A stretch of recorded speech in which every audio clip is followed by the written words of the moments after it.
Salut à tous, je suis très heureux de vous retrouver pour cette nouvelle vidéo de Parlons Trading. Alors Parlons Trading, pour ceux qui ne connaîtraient pas, eh bien c'est un podcast qui est sponsorisé par eToro. Lors de ce podcast, eh bien on va parler, comme son nom l'indique, de trading, c'est-à-dire que je vais analyser avec vous et pour vous un actif coté en bourse et faire donc une analyse technique, une analyse du graphique. Euh, je suis donc Antoine Fraissoulier, responsable de l'analyse des marchés chez eToro. Et donc, je vais analyser pour vous cette semaine une société. Alors, c'est vrai que cette semaine, on est en pleine publication de résultats d'entreprise, car nous sommes aujourd'hui le jour d'enregistrement, le 3 août 2026. Et je suis allé du côté, de l'autre côté de l'Atlantique pour trouver une valeur, c'est-à-dire une action que vous connaissez tous, puisqu'il s'agit d'Apple. Alors, c'est vrai que Apple, évidemment, tout le monde connaît. Et alors, peut-être ce que vous ne savez pas, c'est que Apple était devenu la semaine dernière, était redevenu même la numéro un mondiale en termes de capitalisation boursière, repassant devant Nvidia. En effet, Apple avait atteint 5 000 milliards de dollars de capitalisation. On était arrivé sur des nouveaux plus hauts historiques, on va le voir évidemment tout à l'heure. Tandis que Nvidia, elle, était revenue en arrière, perdant à peu près 1000 milliards de capitalisation due à la glissade actuelle sur toutes les valeurs liées à l'intelligence artificielle. Apple bénéficiant justement du fait que, eh bien, elle ne soit moins exposée que les autres concernant l'intelligence artificielle. Alors, on va en parler après. Donc, juste pour démarrer, comme d'habitude, je vous montre le disclaimer. Ce sont les clauses de non-responsabilité. Toute cette présentation, évidemment, n'est pas un conseil en investissement ou encore moins une recommandation d'achat ou de vente d'instruments financiers. Je vous laisse lire si vous le souhaitez. Alors, on va démarrer évidemment avec justement la partie technique. Je vais donc partager le graphique que j'ai analysé pour vous en amont, comme je le disais.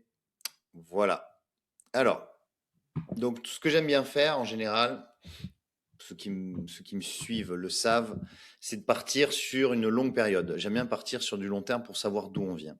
Eh bien, quand on regarde, on va regarder, il y a une dizaine d'années, voilà, on va prendre août 2016, eh bien, le titre valait 25 dollars. Alors, certes, il y a eu des splits, c'est-à-dire l'action a été divisée par plusieurs montants, mais l'action valait donc 25 dollars en 2016, ce qui fait que, eh bien, elle a pris aujourd'hui, alors on va prendre le cours d'aujourd'hui, le cours d'aujourd'hui c'est 309 dollars, 310, eh bien, l'action a pris 1135%. Vous voyez, en 10 ans, l'action a pris 1135%, c'est qu'à peu près, elle a été multipliée par 11.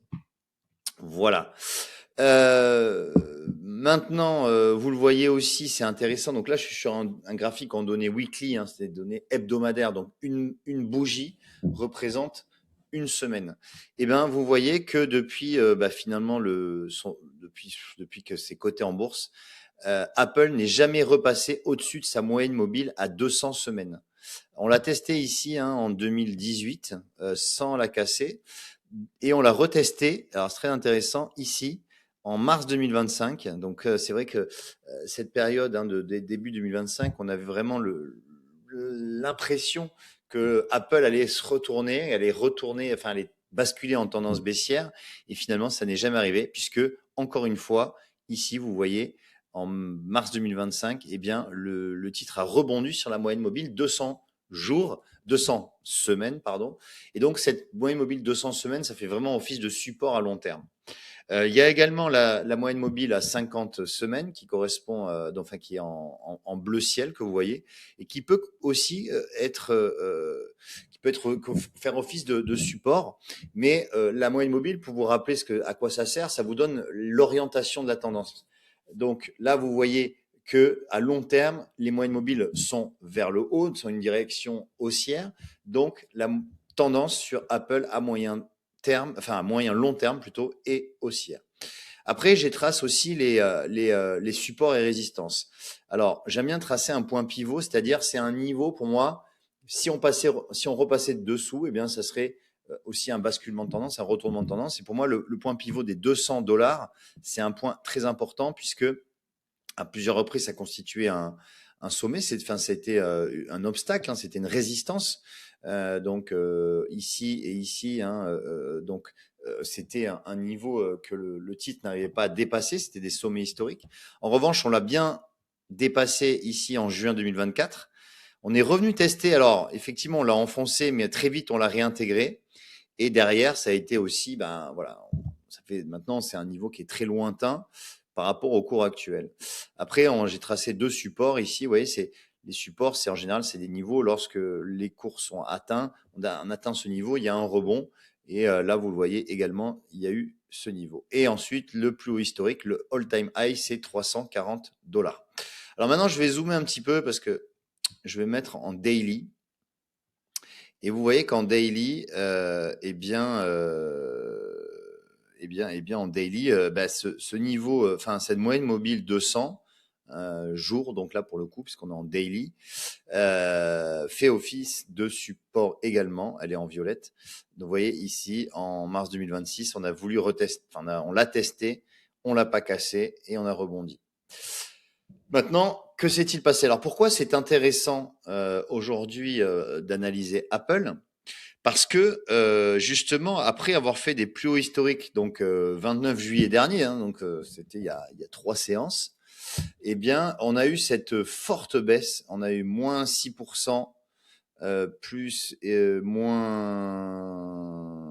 Enfin, le titre a baissé à peu près voilà, de 10-15%. Après les résultats, alors je ne vais pas commenter les résultats d'Apple, mais les résultats ont été mal accueillis, mais parce que sur le 4e trimestre, on anticipe une décélération des ventes d'iPhone, même si les ventes d'iPhone ont été très bonnes au 1er et 2e trimestre, on anticipe une décélération, pardon, et aussi on anticipe une hausse des prix des puces, parce que évidemment, Apple est très dépendant du prix des puces, hein, des semi-conducteurs, et on anticipe une hausse des prix, ce qui fait que, eh bien, ça a baissé. Mais selon moi, ça a baissé quand même de manière un petit peu exagérée, hein. Et d'ailleurs, ce qui est intéressant de voir, c'est que d'ailleurs, il y a aussi ce support-là, finalement, puisque là, c'était un niveau en fait de résistance qui est devenu support, et là, on a rebondi dessus. Voilà. Donc maintenant, ce qui est intéressant de voir aussi, c'est les volumes. On regarde souvent les volumes. Et là, on voit que le volume a été assez important. Le volume de vente, vendredi dernier, est assez important. C'est un volume c'est un volume qui, comment dirais-je, enfin, il y a eu beaucoup de vendeurs, mais ça ne veut pas dire que ça va continuer de baisser. Quand regardez ici, le 25 juin, c'était aussi encore une donc forte baisse avec beaucoup de volume, et ça a été le point bas. On touchait également le support, mais ça a été le point bas pour un rebond. Donc là, déjà, on pourrait estimer que eh bien, le point bas a été atteint à court terme et que pourrait avoir un rebond vers les plus hauts. Mais attention toutefois, parce qu'on a bien vu que le cours était attiré aussi vers la moyenne mobile à 200. Donc on pourrait casser ces 302 $. Si j'ai dit euros tout à l'heure, non, c'est des dollars. On pourrait casser ces 302 $ pour essayer de retrouver, se diriger vers la moyenne mobile 200. Et donc, effectivement, si les cours de Apple venaient tester cette zone des 275, 280 $, qui correspond au support et également à la moyenne mobile, je pense que ça pourrait être un point très intéressant pour rentrer à l'achat sur Apple pour déjà viser un retour vers les plus hauts et pourquoi pas ensuite une poursuite vers le haut, vers une poursuite haussière pour pourquoi pas dépasser, inscrire de nouveaux plus historiques. On n'en est pas là évidemment. Maintenant, ce qu'on va surveiller, c'est le niveau des 302, 303 $. Si on le maintient, on pourrait reprendre la hausse vers les 340. S'il y a une cassure, d'ailleurs, je peux vous le tracer. Donc, on pourrait ici donc rebondir un petit peu. Pourquoi pas casser ce niveau et pour retrouver voilà cette zone des 280, 275 pour ensuite repartir vers le haut et pourquoi pas retrouver les plus hauts historique. Voilà, c'est un scénario. Pour moi, c'est le scénario central. Évidemment, ça pourrait tout de suite repartir valo ici. Voilà, ça pourrait tout de suite retrouver les 340. Dans le cas, je veux dire, où ce scénario s'invaliderait, eh bien, c'est si on venait vraiment casser les 270, on va dire. Voilà, 270, si on cassait les 270 et qu'on aille rejoindre les 245, eh bien là, ce scénario de hausse serait remis en question, même si la tendance haussière globale ne serait pas, elle, remise en question. Parce que je reviens sur le weekly, évidemment, voilà, on a encore ce support qui maintient la tendance vers la tendance haussière, et la moyenne mobile à 200 weekly, elle est à $213. Voilà, donc ça remettrait pas en cause le scénario de la tendance haussière globale, mais ça pourrait, voilà, en tout cas, maintenir Apple dans un trading range, et la moyenne et la tendance haussière court terme serait remise en question. Voilà, en tout cas, voilà mon analyse pour cette émission d'aujourd'hui. N'hésitez pas, évidemment, si ça vous a plu, à mettre un petit like, ou à suivre la chaîne eToro France. Et quant à moi, je vous dis à très vite pour une nouvelle analyse d'actifs sur Parlons Trading. Salut.